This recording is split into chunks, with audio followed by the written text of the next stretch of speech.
Mes très chers frères et sœurs, assalamu alaikum wa rahmatullahi wa barakatuh. L'histoire que je vais vous raconter aujourd'hui est étrange.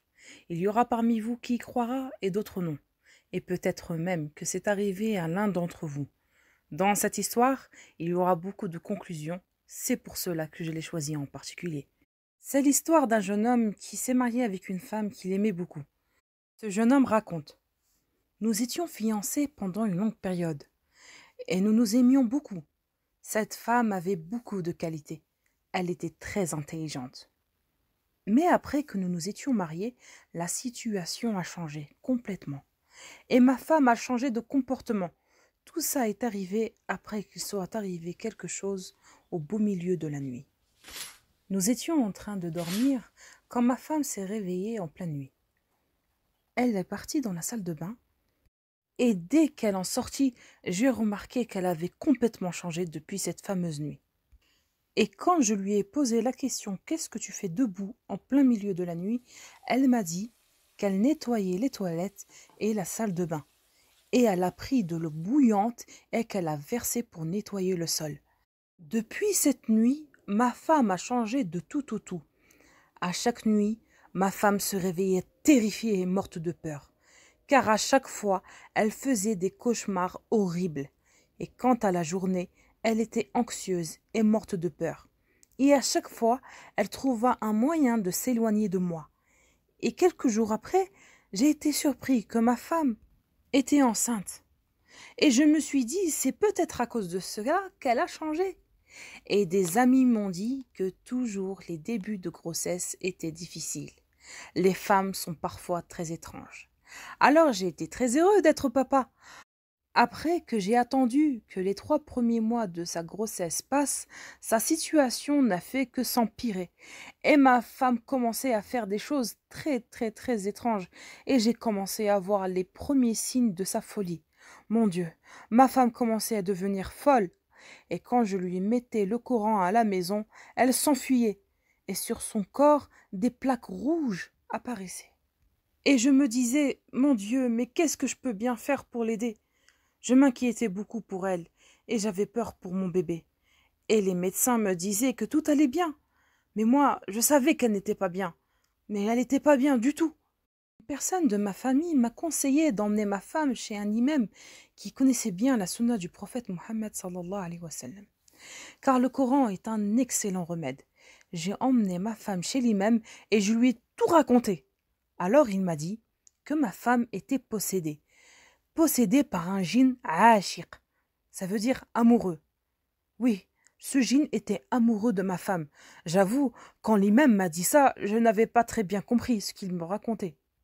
Et je n'étais pas du tout convaincue de ce qu'il me disait. Mais ma femme n'était pas bien, et moi j'étais impuissant face à cette situation, et j'avais extrêmement peur pour elle. J'ai dit à l'imam, mais qu'est-ce que je peux bien faire pour l'aider? Il me répondit, il faut que vous lisez beaucoup de Coran à la maison, surtout Surat al-Baqarah. Et c'est ce que je fis. Je lisais beaucoup de Coran. Et ma femme commença à aller mieux, jusqu'au jour de son accouchement. Qu'est-ce que j'étais heureux d'être papa! J'avais attendu ce jour avec impatience, et ma femme entra dans la salle d'accouchement, et je l'attendis dans la salle d'attente.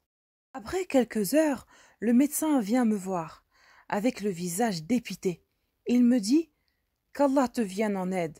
Et je commença à pleurer. Et j'étais comme figée. J'ai dit au docteur « Mais qu'est-ce qui s'est passé? Qu'est-ce qu'elle a, ma femme ?» Une infirmière m'emmena vers elle. J'ai été choquée, sidérée de ce que je voyais devant moi. J'ai vu mon bébé complètement difforme. Il n'était pas normal. Il était déformé et il faisait extrêmement peur. Je manquais de m'évanouir et j'avais souhaité de ne pas avoir cet enfant. Après quelques heures, le bébé mourra. Je ne savais pas si je me sentais triste de le quitter ou heureux de l'avoir perdu.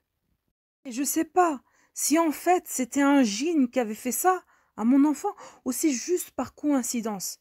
Mais dans tous les cas, alhamdulillah, ala kulli hal, alhamdulillah de tout ce que Allah décide pour nous.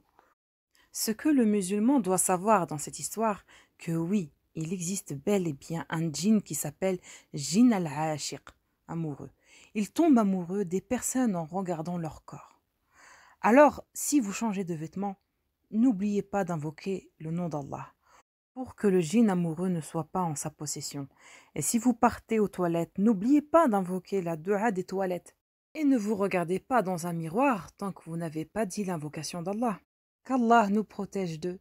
ونعوذ بالله تعالى من الشيطان الرجيم ربي يعوذ بك من همزات الشياطين وأعوذ بك ربي أن يحضرون اللهم احفظنا بحفظك يا حفيظ واكلكنا بكلائك يا صمد يا الله اللهم إنا نعوذ بك من شر ما خلقت ونعوذ بك من شر ما نعلم ومن شر ما لا نعلم اللهم نسألك العفو والعافية هذا والله الله تعالى أعلى وأعلم وصلى الله وسلم وبارك على سيدنا محمد وعلى آله وصحبه أجمعين دمتم في رعاية الله وأمانه والسلام عليكم ورحمة الله وبركاته.